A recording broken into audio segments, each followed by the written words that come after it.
make sure to give my dad a 5-star review. Make sure to like and subscribe to his YouTube. Thank you for listening and enjoy the show. Now, the ICC is the International Criminal Court. This was created in the 1990s under the Clinton administration with something called the Rome Statute that also established other things in international law and these sorts of things.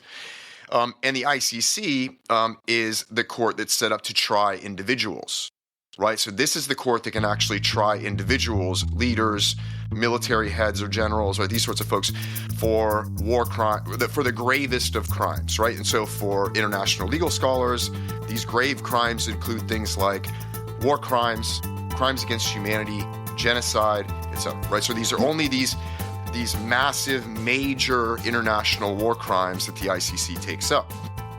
Hey, welcome back, Faithful Politics listeners and watchers. If you're watching on our YouTube channel, we are so glad to have you. I am your political host, Will Wright, and I'm joined by your faithful host, Pastor Josh Bertram. How's it going, Josh? Doing well. Thanks, Will. Hey, and today we have back with us Bill Armaline. Oh, man, I did this last time, too. I should have. Bill Armaline? Armaline. Dang it. I was going to go with Armaline. It's spelled, that's what I was going to say. It's spelled to trick you, bro. I was going to say Armaline, so thanks for making that. That's embarrassing. Well, he's back joining us. And just a reminder who he is. He's a professor in the Department of Sociology and Interdisciplinary Social Sciences and the founder of the Human Rights Institute at the San Jose State University. And we're just so happy to have you back. So welcome back to the show, Bill. It's great to be here, y'all. I had a lot of fun the first time. I'm psyched to be back. Yeah, how the fires affect you? They didn't affect me. We're good. We're far enough north. There was no air quality issues or anything like that. But of course, all our friends down in LA, it's still crazy. I mean, the biggest thing from the fires down there, honestly, is the effect on housing. Housing was already brutal, and you can imagine how much more brutal it is when a bunch of the housing stock just got burned up, and insurance companies are jacking up their rates and everything else as a result. So, yeah, it's housing down there is a difficult situation for sure. But our friends are working their way through it. Yeah, man. And the last time we had you on, you really helped us have a better understanding of human rights. And I was looking to see when you were on. You were on back in November. This is before, I think it was before the election. And and I had asked you a question about, what do you think the state of human rights would be, if Kamala was elected and Trump was elected? And I'll be darned if I didn't get a chance to read what your answer was. But I'm going to guess it's not going to be very favorable. And I think if you turn on the news, you'll quickly understand why. So I'd love to just kind of before I get into some of the ICC questions and more in depth, just give me like a temperature check on where you think human rights is around the world in this new administration.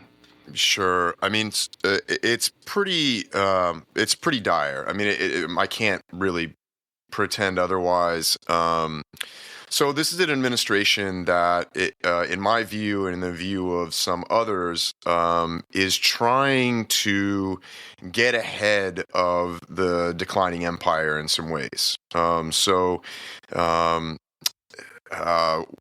of the ways that they're doing that is an attempt to kind of scrap some of the original game plan for American dominance and hegemony that followed World War II, which really is our involvement in international human rights, international law, and the extent that makes up what we have called the quote-unquote rules-based international order. Now, for,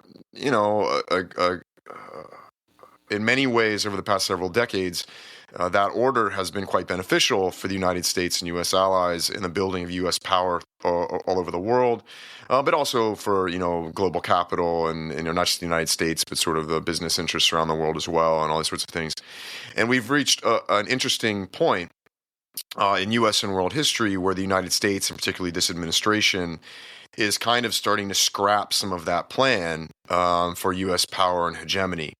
And there is a question of whether or not they're, like I said before, trying to get ahead of our kind of waning empire to establish sort of a new strategy, right? And that new strategy is looking like sort of trying to escape this role of sort of a U.S. hegemon that would have to be sort of responsible for things in the world, whether that's caring for crises, like the AIDS program that was established under Bush Sr. that was just closed down, these sorts of things, and instead return to kind of a realpolitik where it's just kind of might makes right, and we're only responsible for ourselves, and we're going to sort of re-entrench ourselves in our own hemisphere and in our own regions to once again kind of reestablish that regional domination. And that's what, frankly, a lot of people thought that the Trump administration was kidding when they were talking about, taking Greenland, taking the Panama Canal, things like that. Folks like me did not take that for a joke for 1 second. And that's what all that is about, right? Is sort of retreating from this position of U.S. hegemony that works through this international-based, rules-based order, if you will, and then just sort of turning on a dime on that. Well, not really on a dime, but over the course of a couple administrations, we've kind of turned on that and said, well, we're going to kind of be free of some of these previous obligations that allows us to just kind of play bully and play sort of like raw power politics, and kind of re-entrench in these sort of regional games. But there's a danger in all that, right? Just like there's a danger in the owning class doing what they're doing now with the federal government and with the state itself, really just taking the mask and the gloves off in terms of the privatization game and just selling it all on a fire sale. That's really good for short-term profit and power for immediate oligarchs, but it's real bad for the long-term sustainability of the capitalist system they depend on for their power and capital accumulation. This is what I talk about and other scholars talk about when we say that capitalists they get too greedy for their own good, right? What they start doing is in that search for that short-term gain, that short-term bump, that short-term stock jump, that short-term profit. They cannibalize the very things that they actually need to sustain their long-term system, and that's a real dangerous place we're in right now. So yeah, to your question, in less words, Will, Trump administration is making no bones about their kind of retreat from our position in leading that system, and our retreat really from being key kind of funders for a lot of those bodies, whether it's the Human Rights Council, the WHO, and some of these other international organs that, unfortunately, I think a lot of people are pretty naive when it comes to how much everyone, not just Americans, but people all over the world, depend on some of those resources and some of those international institutions. Yeah, man. So I would love for you to even go a little bit more in depth on your thoughts on, so what I'm kind of hearing what you're saying is like, it's like this consolidation of power, this isolationism, maybe. I don't know if that's the right word. I'm pretty ignorant in a lot of these areas. What do you think is the end game behind some of these, like in your professional opinion, behind these things, like, hey, let's take Greenland, let's throw this thing out about Canada, let's rename, Gulf of Mexico to Gulf of America, let's take, what is, I know you said people are acting like it's a joke. You don't think it's a joke at all. And I agree with you. I think if he can do it, he'll do it. That's kind of my philosophy on Trump. For good, better or worse, if he can do it, he'll do it. Can I dig into that a little bit more? What's going on in your mind without being a mind reader? What's the end game?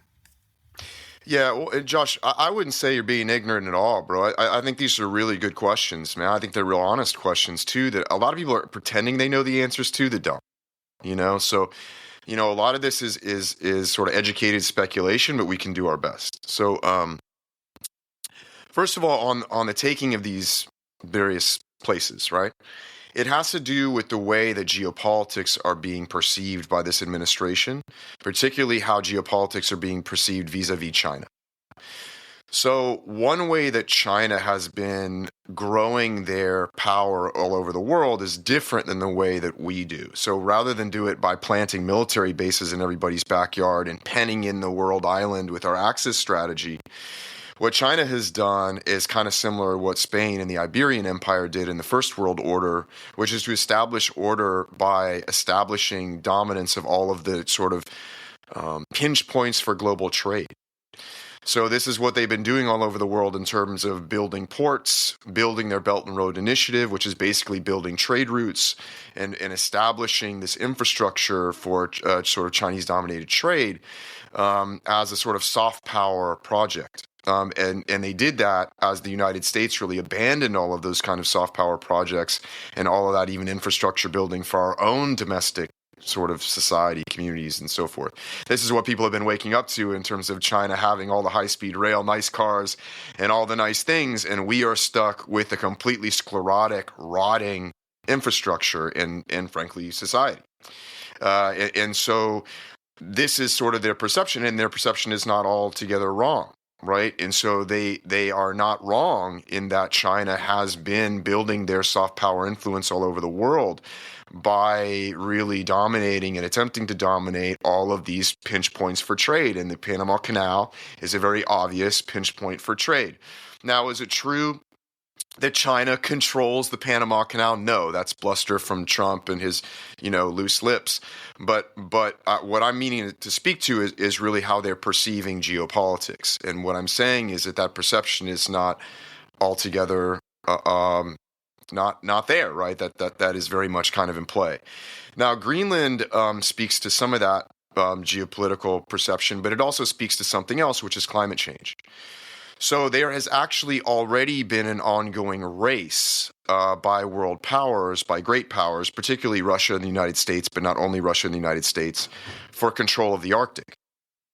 Now, this is because as climate change rolls on, all that ice is going away, and that creates new shipping lanes, trade routes, military channels, but also uncovers all kinds of natural resources. Some are the kind that we're going to kill ourselves by pulling out of the ground. Some of them are the kind that I talk about in my book in terms of these new 21st century resources that are needed to rule the next century, right? So Greenland has them both. Greenland has some of those old school resources, the fossil fuels, but they also have some of these really rare minerals and heavy metals and these sorts of things as well. So you better believe all eyes are on those resources as they are going to be unveiled through climate change. And again, I don't think they're kidding at all when they're ready to pressure former allies to give up some of that resource, or at least give up control of that resource. That's really wild, and I didn't know that part about Greenland. I mean, me neither. I didn't even think about that. Yeah, I maybe speculated there's probably some, larger nefarious plan to do it, but that's really wild. But I'm curious about the China angle, because you had mentioned something that I really wasn't aware of, that China does like their own kind of, philanthropic or human assistance or something, humanitarian aid. There you go. I'll figure out this English language. And the fact that they're doing these things around the world for soft power, but also they exploit their workers, and they have this unfair economic advantage because they don't have a Department of Labor or an OSHA or whatnot. So how those things seem to be in opposition to each other. Can you kind of help me make sense of why they could care less about their people, but they are out and about, spreading good cheer and Sure. kissing babies? I'm going to push back a little bit. I would not agree that the Chinese government and state does not care about their people. In fact, I think that China is cleaning our clock, frankly, when it comes to all kinds of things. And we might be, I think, a little bit um, affected by our own propaganda, all of us, right? In terms of how we see the way that we treat our workers in the United States, or the workers end up being treated in the United States, versus the way that everyday life is happening for Chinese citizens. So I'll say a couple things. First of all, is China sometimes full of shit with their propaganda? Yeah, just like every major power on earth. Does China absolutely have a labor that is exploited in the formal Marxist sense? Yes. Do they also have ethnic minorities, as much as they try and deny all of that treatment? And some of that is nonsense from U.S. propaganda, but some of it is not.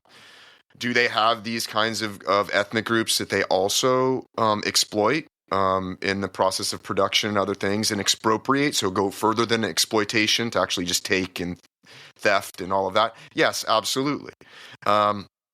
We do all those things too, and all of those sort of let's say guardrails that you just mentioned in terms of OSHA and things like that are precisely the instruments and the institutions that the owning class continues to decimate as we speak. And frankly, the extent to which those organizations are still with us, they're only with us to the extent that the labor movement has made that so, right? And the same as NLRB, the same as the Consumer Protection Bureau that was just nixed, or in the process of being nixed, I guess.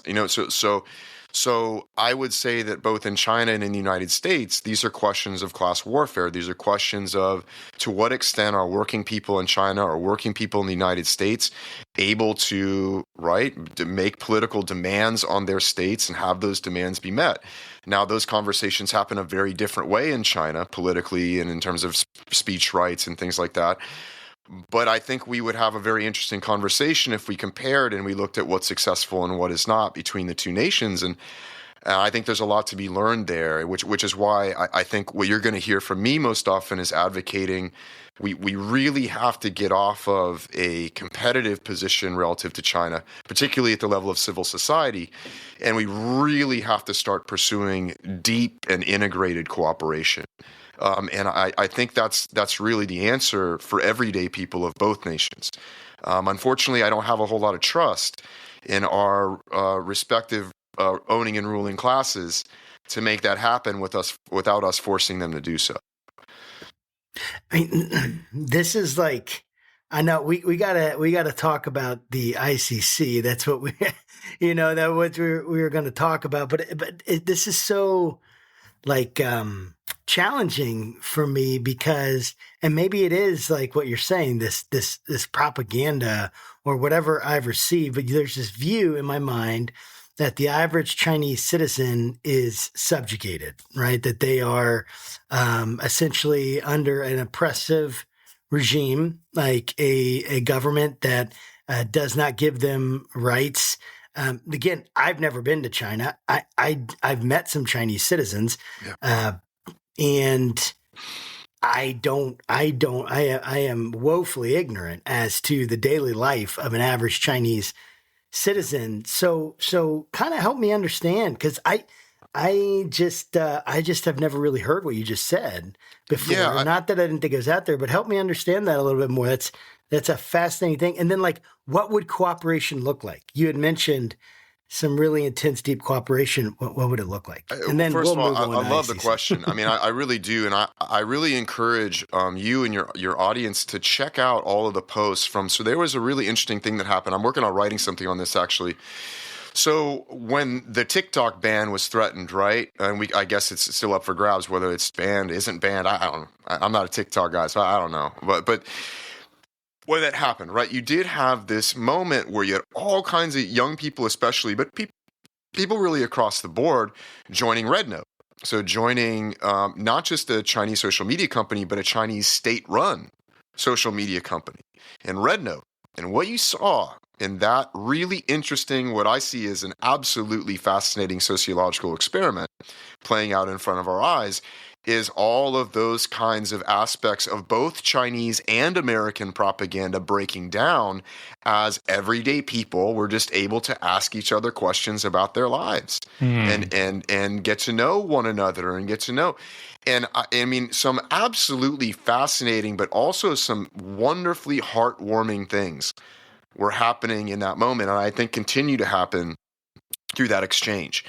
And so here's the way that I would kind of put it, Josh. Like, so in my humble view, and obviously lots of people are going to have takes on this, and I have spent time in China. So I was a wushu athlete, sanso athlete for a long time in my early career, and I got to actually compete on the U.S. team representing us in China. And I would go train with our Chinese team and tons of Chinese teammates, and all of that. I have an absolute love for the Chinese people, Chinese culture, and all of that, and I always have, and I always will, and really, really value those experiences that I've had. But that also, frankly, gave me an opportunity to really peek behind the veil of Chinese propaganda to see both then and now. Now, their economy has evolved a great deal in the past, 15 to 20 years, and since I used to spend a lot of time there. So quality of life has increased significantly. But it is still, very much an unequal society. I wouldn't say it's as unequal as the United States. We kind of are among the top in terms of wealth inequality, but China is also a deeply unequal society as well, if we're going to be honest. There are still large populations in China that work under what American workers would consider pretty challenging conditions. Not all American workers, but some American workers would consider challenging conditions, and some challenging pay, those sorts of things.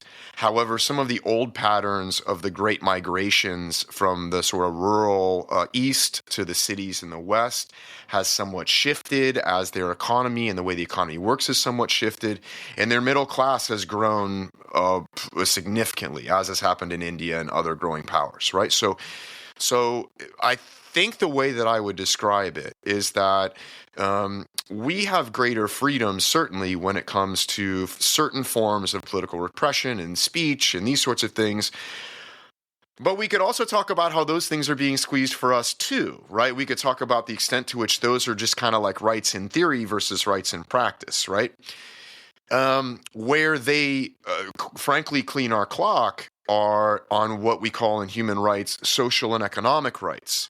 So these positive rights, the rights to housing. Check out the housing costs. I mean, with Americans, we would murder for the housing costs in China. And these are high quality, urban, modern, right? Not like when I was there. I'm just curious. Yeah, go ahead. Oh, like how much are we talking for housing costs? It depends. It depends. But rental markets are certainly wildly lower because, again, they subsidize and there's all kinds of other things. And the way that their pay and housing subsidies works are frankly totally different from ours. And the way ownership works is a little different from ours too. But I was looking a little bit in Hangzhou because that's where I used to train and things like that. And, I could afford, well, let's put it like this. I can afford a place in Hangzhou. I cannot afford a place in San Jose where I live and work and have been here for 17 years. I could buy a place in Hangzhou right now, really nice spot in a really nice city in China. I could not Airbnb it? Oh yeah, I guess right. They do not let you Airbnb there, right? That's not something they allow. So but you see what I'm saying? And these are some of the things, and I bring up the TikTok thing because these are also some of the things that young people were flabbergasted by when they were talking to their young Chinese peers. Look at the grocery prices in China and the ability just to eat and live a normal life. Look at the prices and the quality of their EVs. Fam, if Chinese EVs were sold today in the United States, it would be the end of U.S. car manufacturing. They would outcompete them immediately. Our cars are a complete joke, and I include Tesla, are in a complete and total catastrophic, laughable joke in comparison to what the Chinese are buying for a fraction of the price. Check out their main EV company produces a vehicle that they sell specifically to young adults. Fam, it's basically a Ferrari. I mean, the thing is basically a sports car that I'll never afford to drive. They sell it for $14,000. Oh, man. Would blow the doors off of almost every EV on our market. That's their starter vehicle that they're selling to young adults graduating from college. It sounds deadly. There's a reason that they won't let any of these products, all these free market capitalists, there's a reason none of them will let any of these Chinese products into our markets, right? So yeah, fam, there are absolutely differences to be had, but it gets to be in a much more complicated conversation when we say it, and then what are the effects on our daily qualities of life? And I think there's a great deal to be learned from both populations, right, on how the other side lives, right? And I guess that's what I'll say there. I don't want to run on too long. Yeah, that's. I feel like if we were playing jazz, like I would just want to hang out there for a moment. But like I really need to ask you about the ICC now, because there's been a lot of developments on that front since the last time we chatted. We didn't really get into it that deep, so let's just start there. Like, what is the ICC? Give us a little bit about the history and formation, who's involved. Yeah, so I'm going to do it kind of like real basics, and just let me know if you want me to go further in the weeds. I just don't want to get boring for your audience, right? So I think the best way to approach your question is to talk about the international courts and talk about the difference, right? So there are two major international courts that if you've been watching the news for the past couple of years, you will have seen, right? And the first is the ICJ, the International Court of Justice. Now, the ICJ is an actual body of the United Nations. So this is an entity that was created along with the UN Charter in mid 20th century, right after the Second World War. So the ICJ has been around for a long time. And the ICJ is where, for example, South Africa brought their a case of genocide against Israel, and a bunch of other countries have since joined on and all of this. And so why do that, and what's the ICJ? So the ICJ is the court that was set up to basically settle beefs between states so they don't go to blows, so they don't turn to warfare. And this makes total sense if you understand the point of the United Nations and the UN Charter following World War II was, at least in part, to prevent nations from getting into another world war, where now that nuclear weapons were on the table could end human civilization, right? Nuclear apocalypse. So the ICJ exists for what should be pretty obvious reasons, right? Which is to literally just be a mediator between states. The ICJ does not try individuals. Does not try individuals of any kind for war crimes or anything like that. You need to think of the ICJ really just as a legal mediator whose job is to avoid warfare, right? To give states an option through which they can settle their conflicts, right? Diplomatically, right? Peacefully. Now, the ICC is the International Criminal Court. This was created in the 1990s under the Clinton administration with something called the Rome Statute that also established other things in international law and these sorts of things. And the ICC is the court that's set up to try individuals, right? So this is the court that can actually try individuals, leaders, military heads or generals, or these sorts of folks for war crime, for the gravest of crimes, right? And so for international legal scholars, these grave crimes include things like war crimes, crimes against humanity, genocide, etc. Right? So these are only these massive, major international war crimes that the ICC takes up. Yeah, real fast, Bill. Yeah, go for it. I didn't realize that ICC was created by the United States under Clinton. So this is what gets really interesting about American exceptionalism and American hypocrisy in international law. So it's created, and not by the Clinton administration alone, right? The Clinton administration in the United States were very much involved in the creation of the ICC, which is established under a treaty and all of the rest. But just like we did kind of with regard to other human rights instruments and international legal instruments, what happened was we were a big part of creating this thing because if you recall, at the time, we were involved in trying to help Europe and the rest of the world settle issues in the former Yugoslavia, right? So this is where you had, right, Milosevic and all of these folks, so the Bosnian, Serbian, and Croatian kind of conflicts that got genocidal, right? That went wild, went genocidal. And if you recall, if any of our listeners that are old enough or have read this history, right, the Clinton administration and other administrations in the West were all trying to kind of deal with that international catastrophe.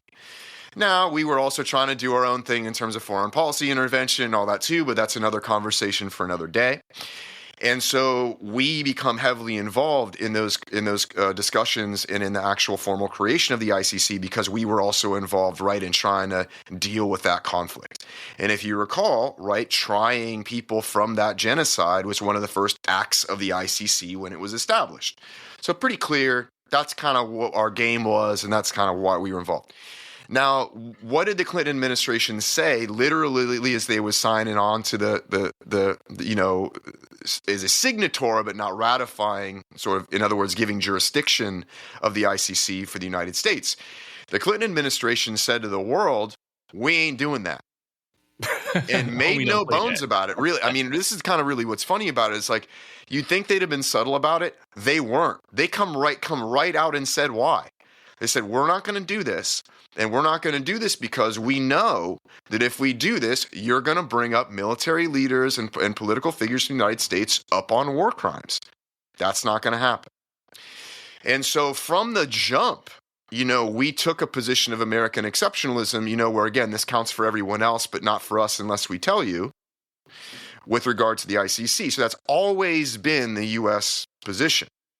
Now, since then, administrations have been more or less kind or disruptive toward the ICC and the work of the ICC. And that has depended, frankly, on the politics of that administration and also on who the ICC was going after.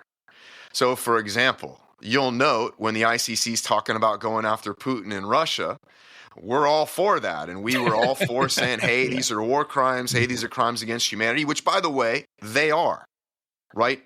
Calling balls and strikes as a human rights person, right? They absolutely are. However, when those things are attempted to apply to Israel, that's the worst catastrophe in the world and an abrogation of sovereignty and all, every bad thing you can possibly come up to say about international law and the ICC will say. And, as we have also done in the past under the Trump administration, but under others, even threatened to sanction and prosecute ICC prosecutors when they threatened to come in and investigate our involvement in Afghanistan and war crimes there. We said, we're going to sanction your prosecutor. We're not going to let them come here. All of these other kinds of things. So the United States really from the jump has had this very sort of, again, with lack of a better word, hypocritical or let's say selective support of the ICC that depends selective, upon there you go. That's a nice context word, and Bill. interest, right? So yeah, we could get into more specifics there, but I think that's the best way to understand our position relative to that court. I think it's such an interesting thing to work through because it's something that, again, the average U.S. citizen is woefully ignorant of any of this, right? Even that there is an international criminal court or that it was created, right? Under probably a lot of people would say, that was maybe created sometime in World War II. And it's like, nope, 1998. You know what I mean? It was right. It's been since, the millennials have been here, the old frickin' millennials.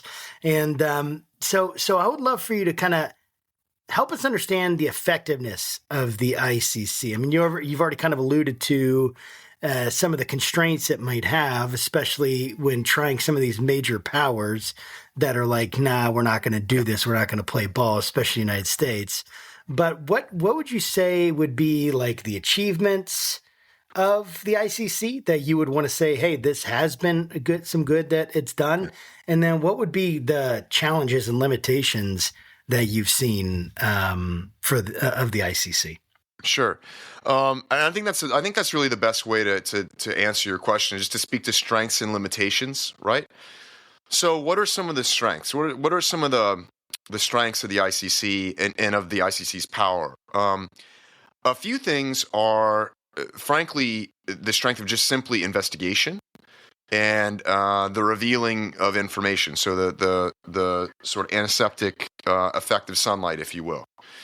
And so, for example, when war crimes in Afghanistan were investigated both by the Taliban but also of the United States, that did a great deal for the world in terms of just basically uncovering and showing it in real empirical fashion, right? Because these are legal investigations, right? These are very, very painstaking kinds of research and investigations that are done that are replete with data and receipts, if you will, for those that really want to understand more deeply what was happening in any of these places and what created those conditions or violations. So one of the things that ICC charges and investigations do is really dig deep into, the violations and what happened and who did them and how it occurred and all of the rest. And that's very valuable information for all of us in the world that do this work and are concerned about preventing those kinds of violations. Secondly, at times, they have been successful in trying despots and other kinds of folks around the world, although as the criticism rightfully goes, these have tended to be, folks from African nations, folks from the global south, not people from any sort of great powers, right? Not people from Russia or the United States or Israel or others that have absolutely committed some of these high crimes but have never been held to account. So there have been some wins in terms of convictions. There haven't been very many, but there have been some. And even when charges have not led to convictions, they have also been effective at times in curbing some of those activities. But as the sort of presenting both sides of the coin, the downside is the process moves incredibly slowly.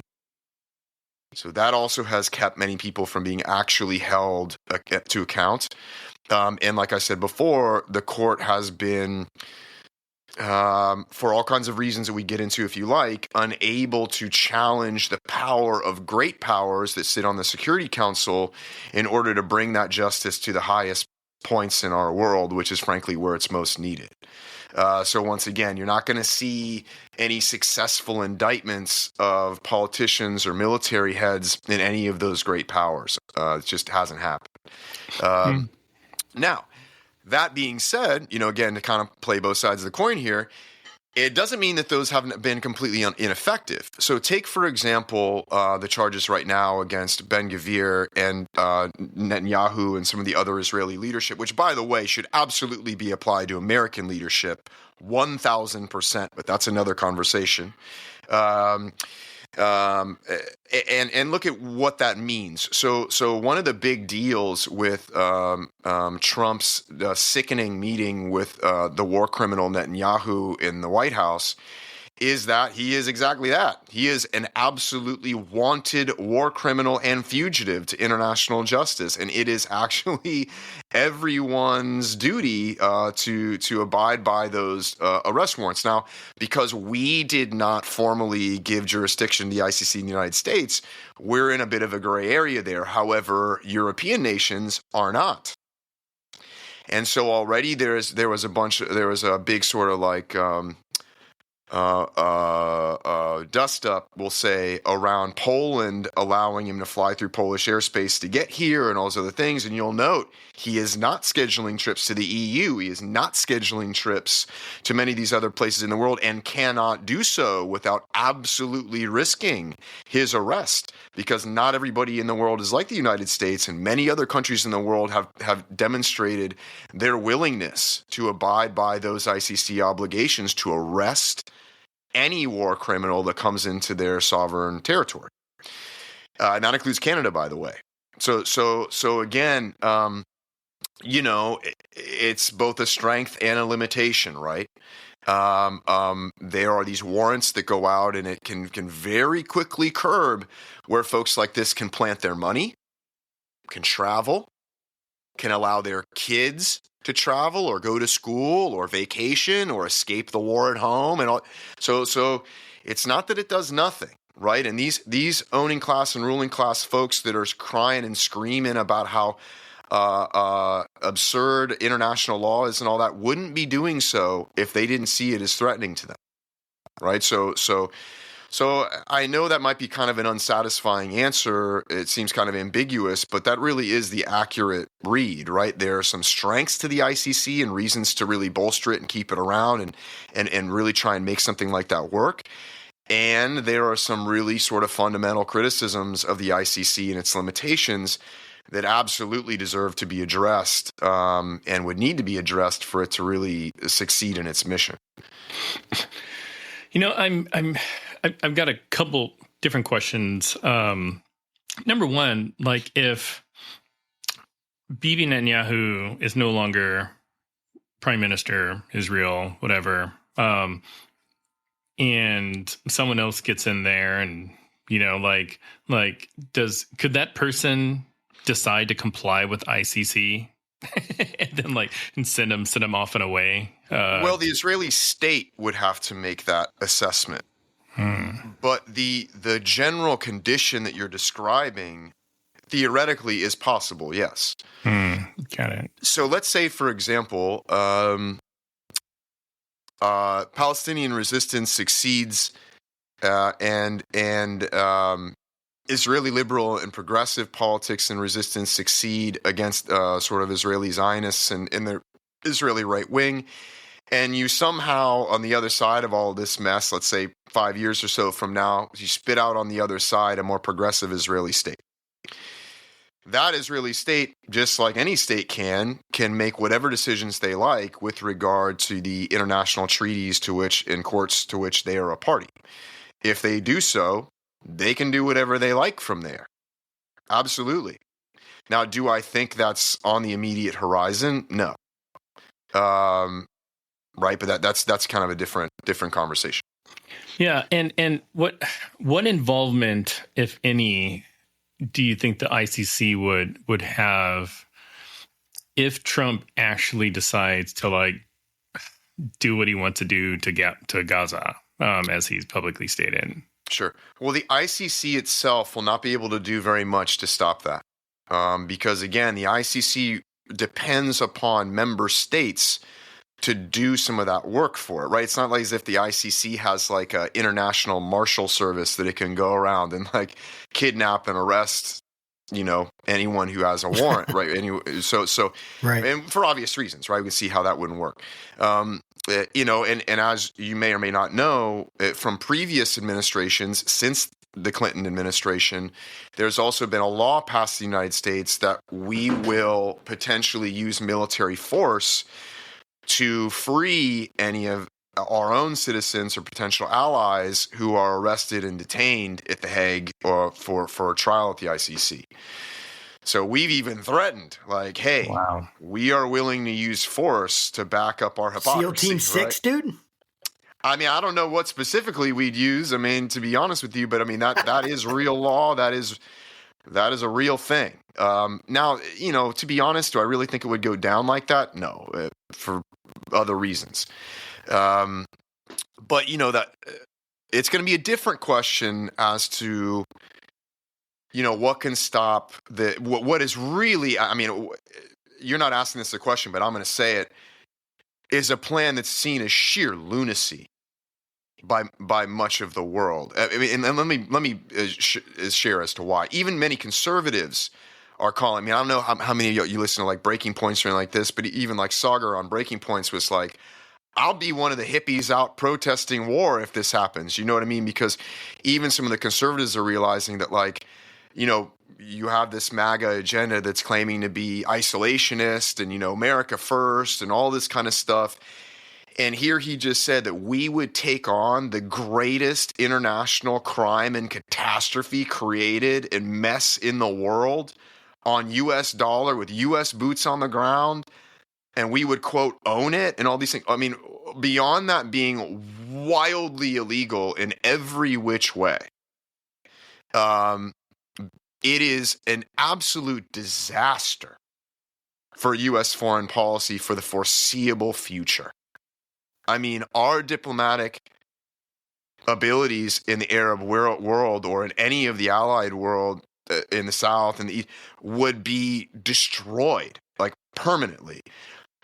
That would be a mess that we would hold on to and have to deal with. It would make hanging on to our days in Afghanistan look like a recess, look like no problem, right? I mean, it's just an absolute disaster.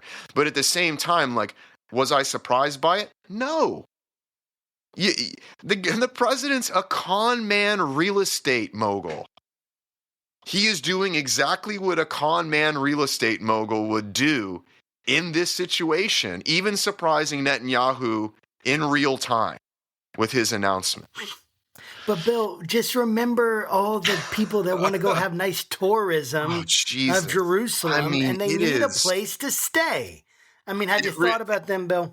I mean, honestly, it really is. I mean, and I haven't seen today. I hope I'm not speaking out of ignorance, because literally as we speak right now, the meeting with the Jordanian kings is supposed to be wrapping up. So we'll see very quickly what Jordan thinks of this plan, because basically Trump's plan is send them all to Jordan, which would be the end of the Jordanian or state. Egypt, right? They're talking all kinds of nonsense. But the real, for the folks in the know that the real aim was Jordan. That the real aim is trying to pressure Jordan into taking it, because, you know, and he thinks he can pull the strings on Egypt as well, and he probably can. I mean, this is one place where I think some of our, you know, some progressives and lefties I think are a little bit naive or a little bit too hopeful about Arab leadership, and I frankly don't think Arab leadership gives a shit too much about the Palestinian people, frankly. I don't. I think what they give a shit is the future of their own rule. So to the extent that they give a shit about this issue, it's more about, like, what will happen to my rule if 1 million Palestinians come rolling over my border as refugees? Yeah, I mean... And what will happen to my own rule if I'm seen signing on with Trump to turning Gaza into a fucking condo development? Like, this is really how they're thinking through. It's unfortunately not this, like, Arab or Muslim solidarity for the Palestinian freedom. And I that is frankly naive, in the same way that it's naive to think that BRICS nations are not involved in many of these genocidal catastrophes. Like for example, the UAE is deeply involved in the catastrophes on the African continent, right? So it's like, this is the messiness of the world, right? It is messy. I was doing just a little quick research, right? We're in the age where we can go in and find whatever we want. It's amazing, but it also makes you feel like, it's the Dunning-Kruger like effect, I think, at full force, where you're like, a little. I know everything like and nothing all at once. Exactly. Dude, it's so true. But when I was looking at this, and it says, of the 30 plus cases the ICC has pursued, nearly all have involved African leaders. I would love for you to speak on what's going on. Is it biased against the Global South? And maybe the answer is obvious, but is it biased against the Global South? And what's going on there? Is Africa that bad? Or is it like they're trying to, like, does it have that many criminal leaders? Is what I mean? Or is it like this is clearly the result of bias and prejudice? I totally appreciate the question. I think the way that I would describe it is not necessarily bias. I think what I would describe has to do more with power. So where are the places where leaders and sort of, let's say, political entities have the least amount of power to dissuade, obfuscate, distract, push away these kinds of international legal interventions? The answer there is in the third world, right? In what we used to call the third world, or the global south, or what we now call the less developed nations. And I think that's part of the reason there.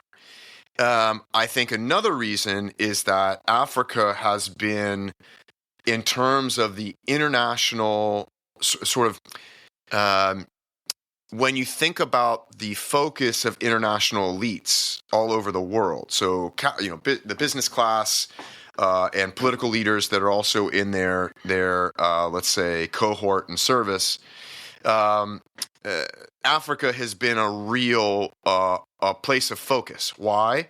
Because it is still the place that everyone wants to go to get the cheapest natural resources, and to do so in such a way that is seamless, that is without cost, without tension, without conflict, and all of those sorts of things. And so that's just created a great deal of, with lack of a better word, focus on the African continent by the international community, particularly by the elites, the powerful, those that make up the World Economic Forum and these sorts of things, right? And so there was an effort to, try and stabilize, right, and create these, let's say, more cooperative or apologetic regimes to the West specifically, but to capital more generally. And I think those efforts in some interesting ways kind of worked in lockstep. And I think if simultaneously, so imagine, right, the work of the court, they're hearing, they're starting their own cases and responding to court members who are asking them to begin investigations or cases against whomever for whatever.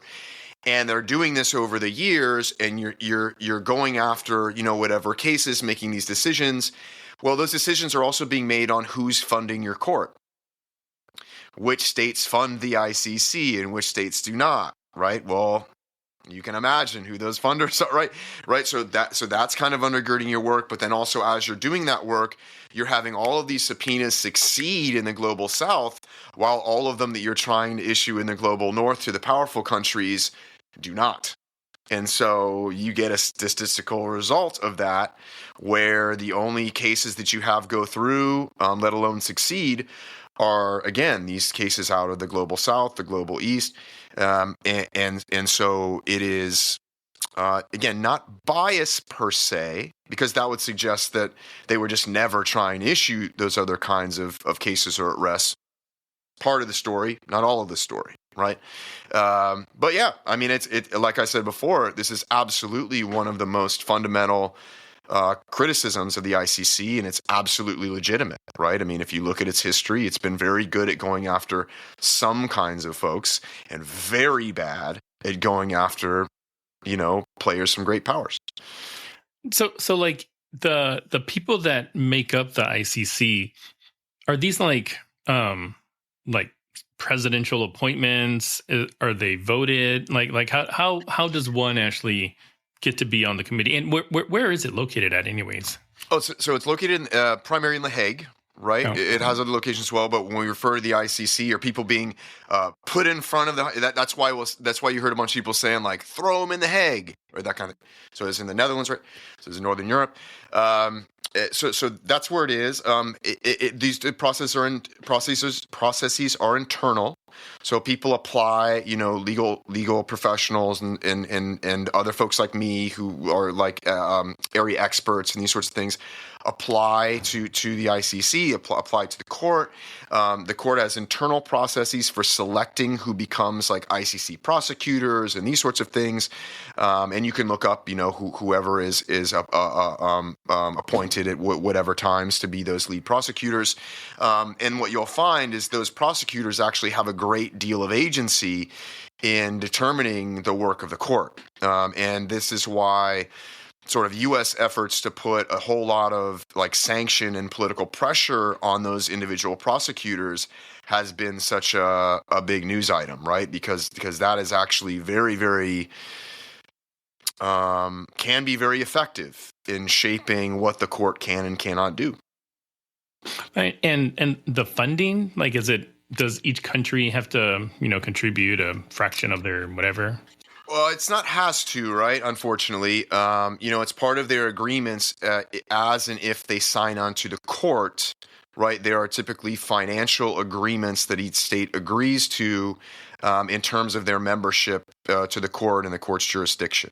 So I'm sorry, I'd have to look it up in terms of what those super specifics are, but that's basically how it works, right? That when you sign on to the court as a member state, that there are obligations, rules, and all of the rest, and everybody kind of contributes, just like other international entities that, by the way, the United States has recently exited. So think sort of in a very similar way as like the WHO, so the World Health Organization. And like, man, if you want to get worried about something that we've done relative to these international organizations, saying we're going to jump out of the WHO and not fund it anymore and all those kinds of things is, wow, a real interesting thing to do as we continue to enter the age of the pandemic, and as we see bird flu starting to take off in the United States. I mean, it is a wildly reckless move. It's very difficult to try and understand, what the end game is there. I mean, it's not as if,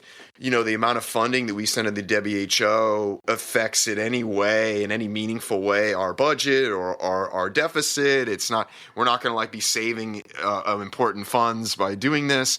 And quite frankly, it was one of the ways that we actually could spread goodwill in the world, right? That one of the few ways left that we were actually just helping people, right? Instead of just constantly coercing them into taking our side. And so, I don't know. Maybe others understand the move better than I, but some of these just seem like really unforced errors, right? These are real own goals on U.S. empire and influence in the world that could even end up disastrous for our own population. Remembering that, again, pandemics are global by definition now. If you don't have global reach into detecting those pandemics on a very early stage, everybody's at risk. I mean, everybody on Earth is at risk under that scenario. In the same way that if we get rid of, as you're going to see with all of my work, right? In the same way that, as we get rid of any of our safeguards with regard to nuclear war and warnings and these sorts of things, we are all at risk. I mean, these are things that, some of our ruling and owning classes are doing away with. It's just it's a real head scratcher as to, well, what's the end game there? You know what I mean? We all die. It's not even about real politics at that point. That's just rolling the dice with human civilization, Man, so this is my last question. What are you most concerned about over the next 4 years? And I know we've probably been alluding to that this whole time, but even just kind of consolidating it, right, and bring it into one answer.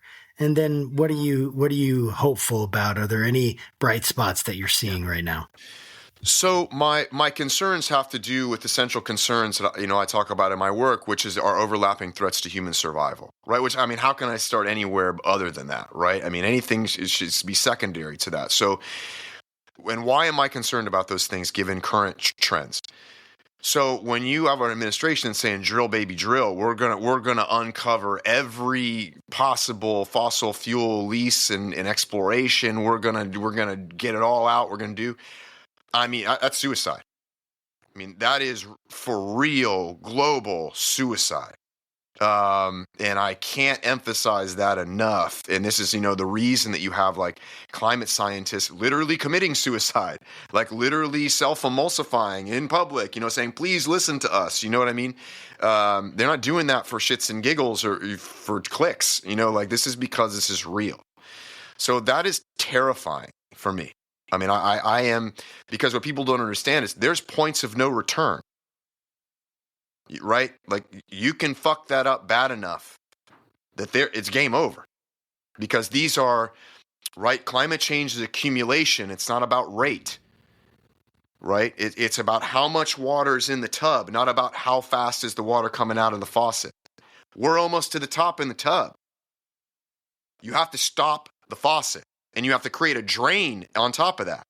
We are doing the opposite. And again, we're almost about to overflow that tub. And once you do that, and you go past certain tipping points, game over. Game over. We're just twiddling our thumbs to apocalypse. So, And I wish I had better news there, but that is the very real reality that people in your audience need to absolutely wake up to and embrace. The second one, of course, is nuclear apocalypse.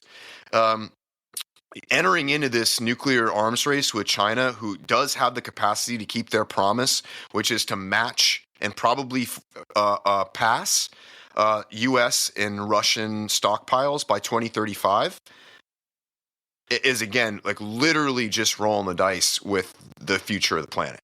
And if we don't start getting smart really quickly about slowing down that arms race and creating some new nuclear arms treaties that aren't just between Russia and the United States, but also include China and others, because it's not just China, it's many others as well, we're going to be playing in a very dangerous playground geopolitically for the foreseeable future.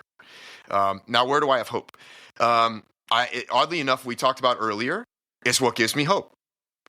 I have a great deal of hope in an organized international labor movement and the ability, in part through that movement, but in part through other civil society solidarity and connections, for civil society, for everyday people, for workers in the working class in all countries, to start really pushing back against the oligarchs owning and ruling classes that are essentially the same handful of people that are trying to squeeze every last drop from all the rest of us. And we're seeing some really, really positive signs of that now in the United States and across the world.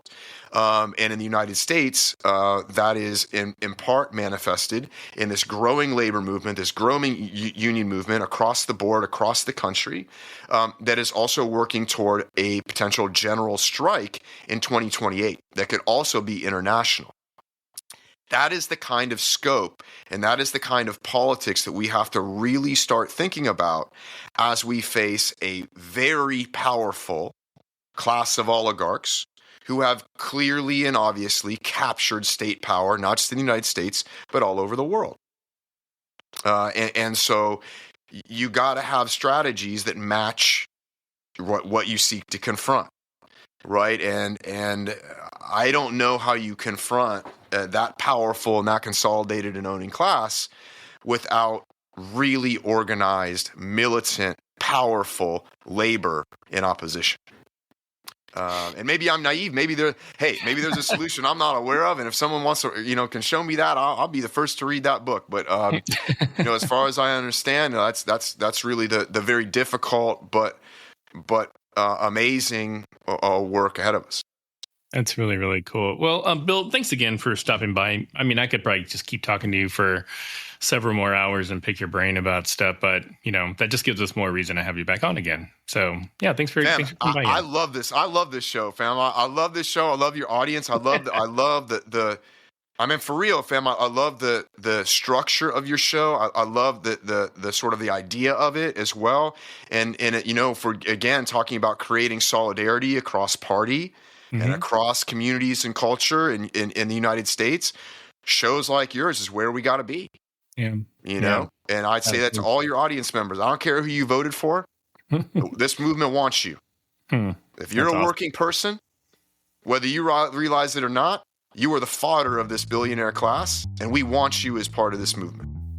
Awesome. Thank you. I'm going to have to find a clever way to turn that little section into a clip. Yeah, that was good. Have it go viral, plug your book too, and all this other kind of stuff. But yeah, thanks again, Bill. And thank you to our audience for stopping by. And as always, keep your conversations not right or left, but up. And we'll see you next time. Take care. Hey, thanks a lot, guys. And happy birthday, Will. Thanks. Hey there, Josh Bertram here, faithful host of the Faithful Politics Podcast. I want to let you know about a compelling new spinoff, the Faith Roundtable, where I'll be interviewing top faith leaders, theologians, and scholars to unpack the pressing issues that are shaping the church in America today. We'll dive into topics like faith in public life, social justice, and how we can engage our communities more effectively. Make sure you don't miss any of our enlightening conversations by subscribing to it on our YouTube channel. Join me at the Faith Roundtable, where deep discussion meets thoughtful insight.